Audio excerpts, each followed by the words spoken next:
Today we're going to get into the loops. The loops start at the heel. The first one going backwards, which is basically a wheelie. If you have a toddler and they haven't learned how to stand yet, they are not afraid of going back. So that is the heel loop. It's the first place of edging, abandon, and actually the source of how we bring energy up into the Tadasana. So as the heel loop goes from front to back, the knee loop goes from back to front. Obviously, we don't want to hyperextend the knees. There's a small bend there. The third loop is the pelvic loop, which moves in the same direction as the heel loop, from front to back. The fourth loop is the kidney loop, so there's a slight bowing at the front ribs and a filling of the kidneys and adrenals, followed by the shoulder loop, where the shoulders move from front to back, so we can have a very lucid, clear placement of the shoulder blades. And then the last one is the skull loop. So it's a slight upper lock with the chin tucking, the back of the neck lengthening, as if we were suspended by a string. The loops and the spirals are interacting. As the loops are addressing the back body and the front body, the spirals are addressing the midline of the body and externally rotating away from the midline of the body. So where this really comes into activating the bandhas is the thighs rolling in, the inner rotation, mixed with the tuck of the tail, which creates the counter rotation that activates the lower bandhas, the core engagement that will protect the spine through all of the asanas. Once you find the Tadasana upright, then the challenge is to find it in other orientations to gravity. So I've got a medium level block under my shoulder blades. Bring the elbows to either side of that, so you have a very clean, solid placement of the heart. My heels go onto the bottom block like I'm wearing loafers. From here, as I lift up, I'll bring the hands into prayer and then refine the heel loop, pushing forward, the tail tucking down towards the heel, pelvic loop.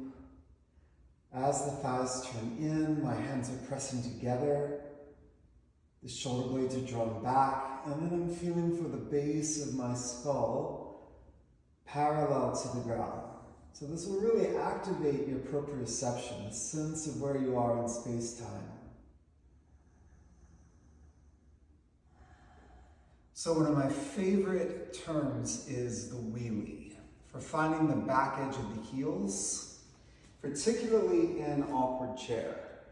So the stumble that a toddler has as they're learning to stand, if we really get into it, we're talking about popping a wheelie with the front of the feet. In awkward chairs, we bend the knees and tip the ground with the middle fingers. We can find that wheelie a little closer to the ground and wake it up with the stumble. Okay? So the instability is where that lively edge is awakened.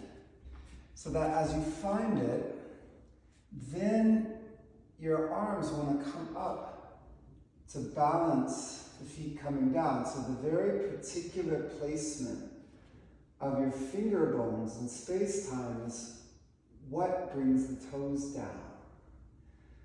So we're finding the edge and balancing the physics of the pose, so the breath doesn't get strangled by muscling it. Continuing with the fun of finding other expressions of Tadasana. Take the block between your legs, then bring the left hand under your face and step out into a side plank. And then bring the feet block distance apart. Same thing, out through the heels, thighs in, tail down. You can take one arm up. You can also feel for where the base of the skull is with the hand behind the head, just to make sure you're not leaning forward and back. We line up into one plane, eventually taking the gaze up to the right thumbnail.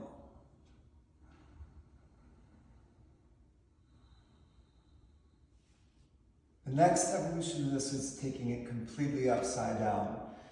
Starting with handstand. Of course, you can use the wall, but today I'm going to be in the middle of the mat. I have all 18 points of my hands activated. So there's my push, my shoulders are back, which is the pull. I'm looking forward, and as I inhale, I'm going to take my legs up and reach. Heels up, tail up. Thighs in, trying to keep the ribs in. And in this case, I am looking forward. Looking back is going to be a little beyond what I'm capable of doing for balance, but you generally want to look forward and keep the exhales as long as possible as you will strengthen your diaphragm through the weight of the organs resting on it. And come down slow on an exhale. Resting in child's pose.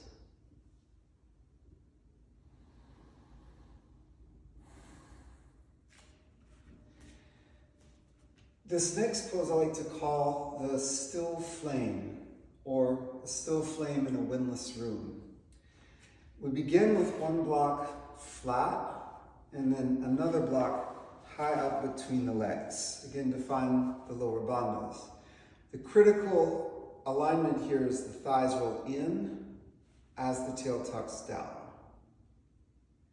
The next phase, we're going to step the heels up onto the block like we're in high heels.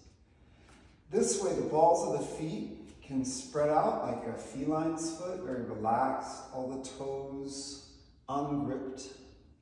And again, thighs in, tail down.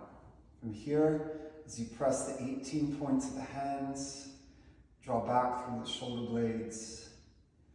Then as you lift the arms up, we're lifting the entire circumference of the ribcage up out of the pelvic bowl. And then the cherry on top is to take the gaze up to the thumbnails, maintaining all of the other alignments simultaneously.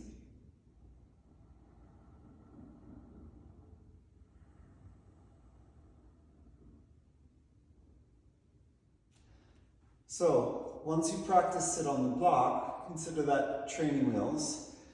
You better believe it, the next phase is to take one step off the block, keeping the toes ungripped, the feline feet nice and supple, thighs in, tail down. As you raise the arms, eventually looking up to the thumbnails. There is some probably dancing around, which is the fun part, but once you bring in the concentration and the conviction, the pose will come together.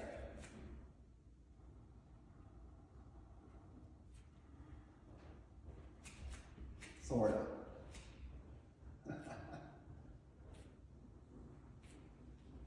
Then look down, find your way back to the block. Bring the hands down. Take the block out, and then rest like you're waiting for the bus.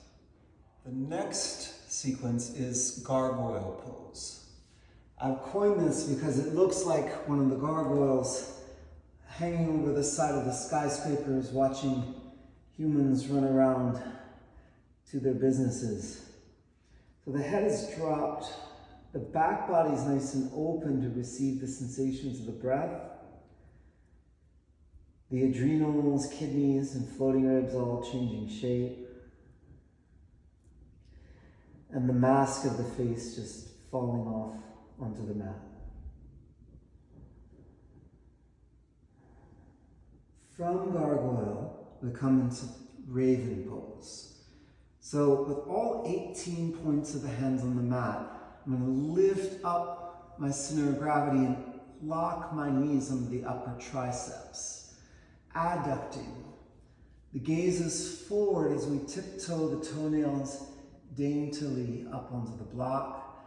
So the head here is the counterweight to the feet. You must look forward to avoid a somersault. The next phase would be to take one or both heels up towards the sit bones and continue to push through the ground.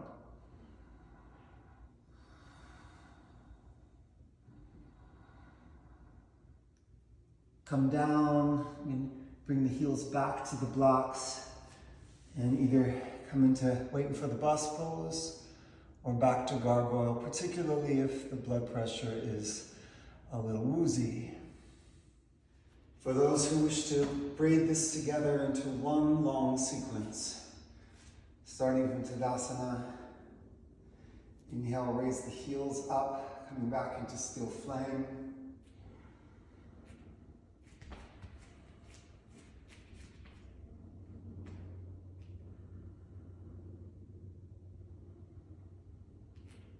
Looking down, slowly coming to waiting for the bus pose.